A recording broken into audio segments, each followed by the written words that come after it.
Hello, in the last video we looked at solving the board using our first method, and then we tidied up the code, including some more tests. So we've got to the point now where if we've got a cell and we know there's no more neighbours that can contain mines, we can mark them as being empty.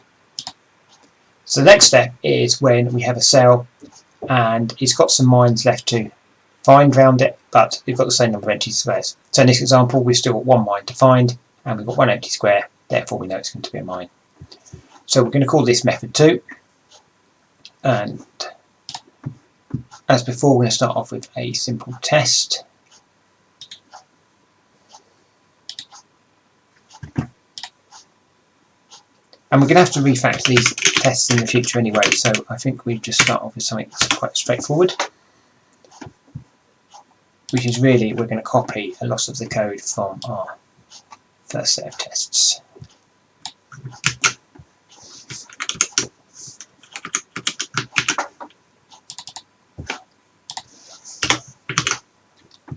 So what we're going to do is start off with the empty board as before, and we're going to play. We're going to solve it 3 times, which gets us to the position we just looked at. And then the next time we solve it, it should be using this logic here. So I'll just put that on my other screen. So what we're saying is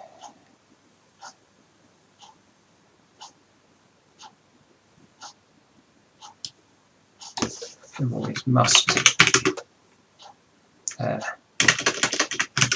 empty or loaded cells must contain lines. One of interest is 0, 1, 2. So column 0, row 2. We're only going to solve one in this case. And the one we're going to solve is 0, 1, 2, 3.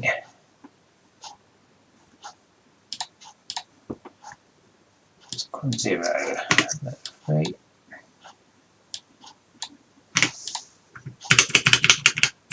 And after we solved it, then we'll have a mine in there, which we represent with an exclamation mark. Oh, and we also need to. We've already solved this bit around here as well, so.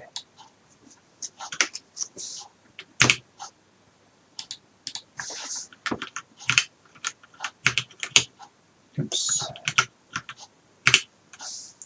So our starting board. In fact, we need to put that in our. No, that's fine. So we'd expect after solving it 3 times, the 4th time, the first 3 times we solve that bit, that bit, that bit, and then we solve the 4th time and we solve that bit. And the one we're solving is 0.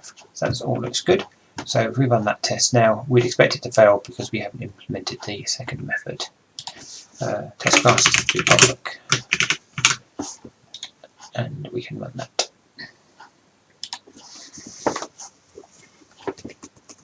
So there's obviously quite a lot of code we've just duplicated between the 2 tests at the moment, so we could refactor this out to something common, but I have a feeling we're going to need to refactor our tests anyway.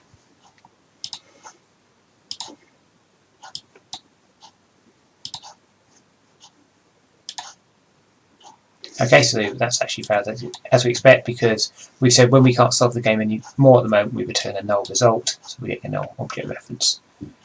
So now we can look at our solving code. So this is our code for solving the first method.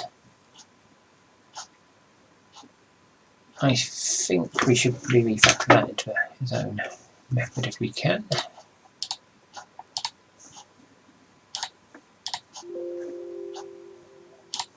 Do it manually. So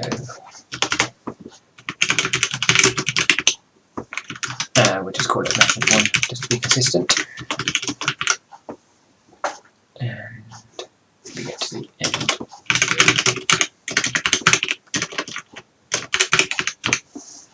So what we're saying is we try method 1 first.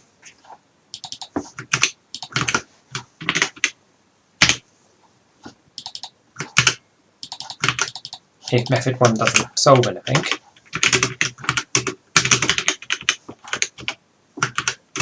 we try method 2, which is where that's right. If that doesn't solve anything, we return null. So we probably copy that. Method 2. So it's the same idea as before. We look at each cell in turn. If it contains a mine count, we read what it is. Then we count, again, how many neighbours got with mines, how many are unknown. The mines left to place. So if the number of mines left to place is greater than 0, and the number of mines we left to place are equal to the number of empty or neighbours we haven't solved,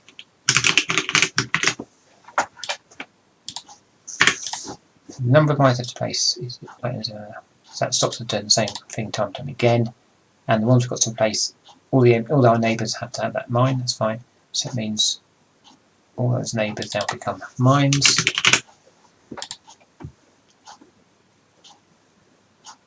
And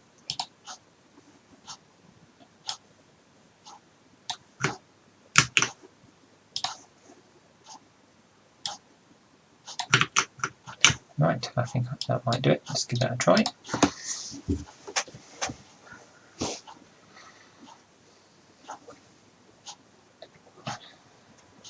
Okay, it's gone green, so let's try running the program.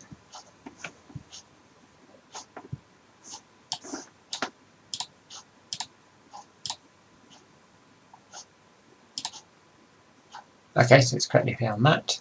So we'll see what it does now. So from there it said it has to contain 3 mines. That's correct.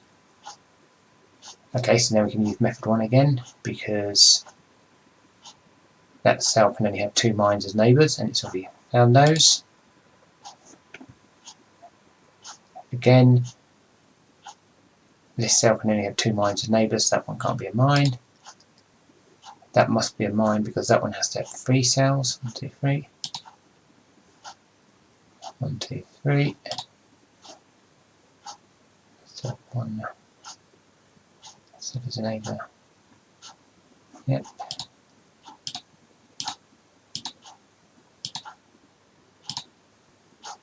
Okay, so it almost got to the end, so that's pretty good going. So we've actually solved quite a lot with just using those 2 rules.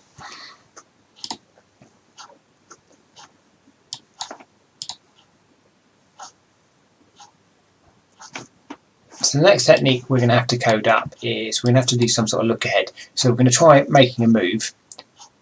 Well, we'll solve as many moves as we can, and then we'll pick a square and we'll play it, and we'll guess at it being a mine. And then we'll continue playing the rest of the board. And if we get to the point where we get to an invalid state in the board, we know that that couldn't have been a mine.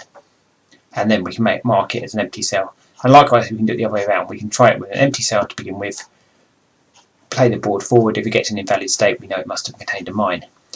So what do we mean by invalid state? Well, for example, if you've got a mine count of 0 and one of its neighbours contains a mine, we know that must be an invalid state. And equally, if you've got a mine count of 5 and it's not possible for that cell to have 5 neighbours, again we've got an invalid state. So what we'll do in the next video is we'll look at how we can write this validation code. Thank you for watching.